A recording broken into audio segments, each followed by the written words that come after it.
ചാത്തന്നൂർ മണ്ഡലം എന്ന് പറയുന്നത് പറവൂർ, കൊല്ലം ജില്ലയിലെ ചാത്തന്നൂർ മണ്ഡലം പറവൂർ മുനിസിപ്പാലിറ്റിയും ബാക്കി 6 പഞ്ചായത്തോട് ചേരുന്നതാണ്. ചാത്തന്നൂർ മണ്ഡലത്തിന്റെ വോട്ടുകൾ നോക്കുകയാണെങ്കിൽ ചാത്തന്നൂർ LDF 54,000 വോട്ടോളം LDFിനുണ്ട്, 39.1 40% വോട്ടുണ്ട്. UDFന് 42,000 വോട്ട്, 31% വോട്ട്. NDAക്ക് 36,550 വോട്ട്. NDAയുടെ വോട്ട് 36 എന്ന് നമുക്ക് ഒരിക്കലും പറയാൻ പറ്റില്ല. എപ്പോഴും 4,000-5,000 അഡീഷണൽ ഇട്ടുള്ളൂ. കാരണം ലോക്കൽ ബോഡിയിൽ സ്ഥാനാർത്ഥികൾ ഇല്ലാത്തതുകൊണ്ട് അവർക്ക് മിസ്സാകുന്ന വോട്ടാണ്. 4,200 സ്വതന്ത്രരുടെ വോട്ട് പിടിച്ചിട്ടുണ്ട്.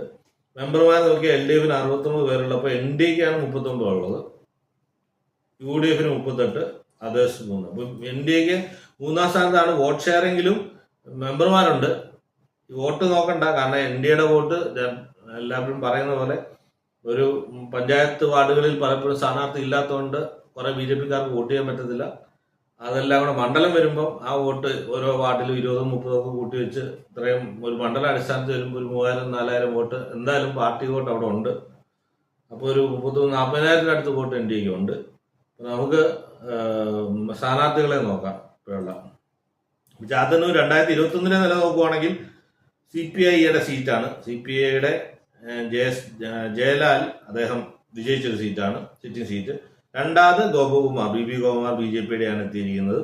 42,000 വോട്ട് അദ്ദേഹം പിടിച്ചിട്ടുണ്ട്. ഞാൻ പറഞ്ഞില്ലേ 40,000 വോട്ടൊക്കെ ഒരു 30 ഈ ലോക്കൽ ബോഡിയെക്കാളും ഒരു 3,000-4,000 വോട്ട്, ഒരു 10% വോട്ടേലും നമുക്ക് മിനിമം BJPയുടെ അവിടെ പാർട്ടി വോട്ട് ഉണ്ടെന്ന് എപ്പോഴും മണ്ഡലത്തിൽ വരുമ്പോൾ അതുകൊണ്ടാണ് BJPക്ക് പെട്ടെന്ന് വോട്ട് കൂടുക.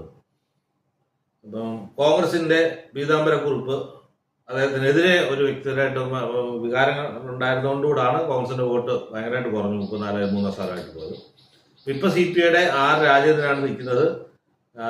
BJPയുടെ സെയിം സ്ഥാനാർത്ഥി BB ഗോപകുമാർ സ്ഥിരമായിട്ട് അദ്ദേഹം വോട്ട് കൂട്ടിക്കൊണ്ടിരുന്നവരാണ്. 2014 അദ്ദേഹം തന്നെ ആയിരുന്നു, 33,000 ആയിരുന്നു. 33,000 നിന്ന് അദ്ദേഹം 42,000 ആക്കി. ആള് തന്നെയാണ് ഇപ്പോഴും നിൽക്കുന്നത്. അതുകൊണ്ടാണ് BJPയിൽ പ്രതീക്ഷ കാണുന്നത്. പിന്നെ സൂരജ് രവി കോൺഗ്രസിന്റെയുമാണ് നിൽക്കുന്നത്.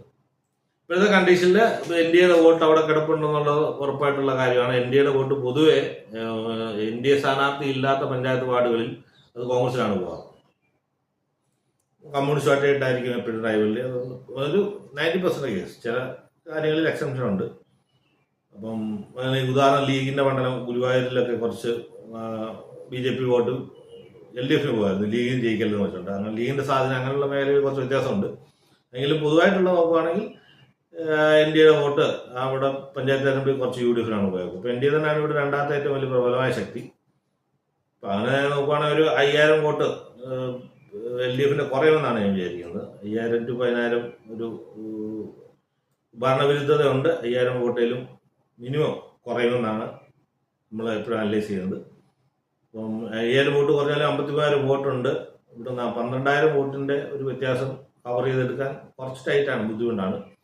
ബട്ട് സ്റ്റിൽ NDA ആണ് അവിടുത്തെ രണ്ടാമത്തെ ഏറ്റവും വലിയ കക്ഷി എന്ന് തന്നെയാണ് ഈ പഞ്ചായത്ത് വോട്ടുകളിൽ നിന്ന് തന്നെ എനിക്ക് ഒരു ഇതാണ് ഞാൻ കാരണം പറഞ്ഞെന്താണ്.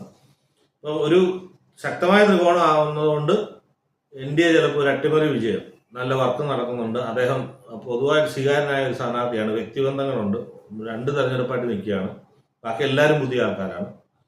അപ്പം അതുകൊണ്ട് NDA ഒരു അട്ടിമറി വിജയം സ്ഥാനാർത്ഥിയുടെ മികവിന്റെ മണ്ടയിൽ ഈ ചാത്തന്നൂര് ജയിക്കുമെന്നാണ്. ഒരു 2,000 വോട്ടിന്റെ താഴെ ഭൂരിപക്ഷത്തിൽ ജയിക്കാം.